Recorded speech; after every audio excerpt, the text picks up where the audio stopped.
जिस नेता के साथ अमेरिका के राष्ट्रपति डोनाल्ड ट्रंप की दोस्ती की मिसाल दी जाती है, अगर चुनाव से ठीक पहले वही ट्रंप उससे दूरी बना लें तो क्या होगा? इजराइल में अक्टूबर 2026 में आम चुनाव प्रस्तावित है, लेकिन चुनाव से पहले ही एक ऐसी खबर सामने आई है जिसने नेतन्याहू के साथ साथ पूरी इजरायली राजनीति की चिंता बढ़ा दी है। कहा जा रहा है कि डोनाल्ड ट्रंप आगामी इजरायली चुनाव में बेंजामिन नेतन्याहू का समर्थन नहीं करेंगे। अब सवाल है, आखिर ट्रंप ने ऐसा फैसला क्यों लिया? क्या नेतन्याहू और ट्रंप की दोस्ती में दरार आ गई है, या फिर ट्रंप को लग गया है कि इजराइल की जनता का मूड बदल चुका है? पूरी कहानी क्या है, बताएंगे इस रिपोर्ट में। दरअसल एक अमेरिकी मीडिया रिपोर्ट के मुताबिक जब नेतन्याहू हाल ही में वॉशिंगटन पहुंचे थे, तब व्हाइट हाउस में बंद कमरे की बैठक के दौरान ट्रंप ने उनसे चुनाव को लेकर सीधा सवाल पूछा। ट्रंप ने पूछा, क्या आप चुनाव जीत रहे हैं? बताया जाता है कि नेतन्याहू इस सवाल पर चुप रहे।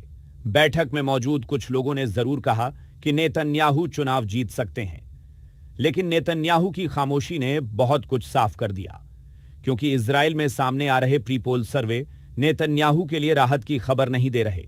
कई सर्वे में नेतन्याहू सरकार बनाने के लिए जरूरी 61 सीटों के आंकड़े से काफी पीछे दिखाई दे रहे हैं। वहीं आइजनकोट, यायर लैपिड और नफ्ताली बेनेट जैसे नेता मजबूत स्थिति में नजर आ रहे हैं। कई सर्वे में आइजनकोट को प्रधानमंत्री पद के लिए सबसे लोकप्रिय दावेदारों में बताया गया है, जबकि नेतन्याहू इन नेताओं से पीछे दिख रहे हैं।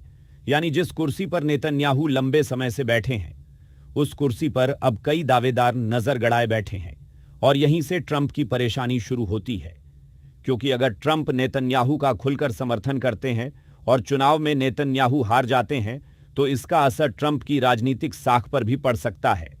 शायद ट्रंप भी इस बार किसी राजनीतिक जोखिम से बचना चाहते हैं, क्योंकि पिछले कुछ चुनावों में ट्रंप का समर्थन किया हुआ दांव उनके पक्ष में नहीं गया। हंगरी में ट्रंप ने विक्टर ऑर्बन का समर्थन किया।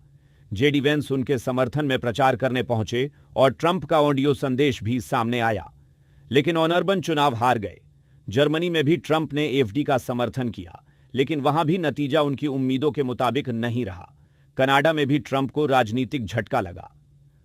अब अगर इजराइल में भी ट्रंप नेतन्याहू के समर्थन में उतरते हैं और नेतन्याहू हार जाते हैं, तो सवाल सीधे ट्रंप की राजनीतिक समझ और प्रभाव पर उठेंगे। लेकिन कहानी सिर्फ चुनावी सर्वे और राजनीतिक गणित की नहीं है। ट्रंप और नेतन्याहू के बीच कई मुद्दों पर मतभेद भी रहे हैं। ट्रंप व्यक्तिगत तौर पर नेतन्याहू को पसंद करते हैं, लेकिन उनकी कई नीतियों की आलोचना भी कर चुके हैं।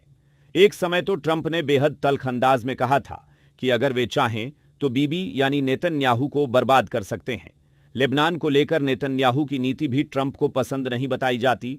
वहीं दूसरी तरफ नेतन्याहू ट्रंप के गाजा पीस प्लान को लेकर पूरी तरह सहमत नहीं है। यानी दोस्ती अपनी जगह है, लेकिन राजनीति में हित सबसे ऊपर होते हैं। इसी बीच एक मीडिया रिपोर्ट ने दावा किया है कि आइजनकोट, यायर लैपिड और नफ्ताली बेनेट ने व्हाइट हाउस से आग्रह किया है कि ट्रंप इजरायली चुनाव में न्यूट्रल रहे। और यही बात इस पूरे मामले को और दिलचस्प बना देती है। अगर ट्रंप नेतन्याहू के साथ नहीं जाते, तो क्या वह इजराइल की जनता के बदलते मूड को स्वीकार कर रहे हैं, या फिर वह चुनाव के नतीजे आने तक दोनों तरफ के दरवाजे खुले रखना चाहते हैं? क्योंकि राजनीति में कहा जाता है, हवा का रुख देखकर ही नाविक अपनी दिशा बदलता है। फिलहाल ट्रंप की रणनीति पूरी तरह साफ नहीं है। चुनाव अभी बाकी है और तब तक इजराइल की राजनीति में कई बड़े बदलाव हो सकते हैं। लेकिन एक बात जरूर साफ है, अगर अमेरिका का सबसे बड़ा सहयोगी चुनाव के वक्त नेतन्याहू के साथ खुलकर खड़ा नहीं होता, तो ये नेतन्याहू के लिए बड़ा राजनीतिक संकेत होगा। अब असली फैसला इजराइल की जनता करेगी। और सबसे बड़ा सवाल यही है, क्या ट्रंप सच में नेतन्याहू से किनारा कर चुके हैं, या फिर चुनाव से पहले यह सिर्फ एक ऐसी राजनीतिक चाल है जिसका असली पत्ता अभी खुलना बाकी है? आप इस पूरे मामले को लेकर क्या सोचते हैं? अपनी राय हमें कमेंट सेक्शन में जरूर बताएं। साथ ही और भी अपडेट्स के लिए जुड़े रहे।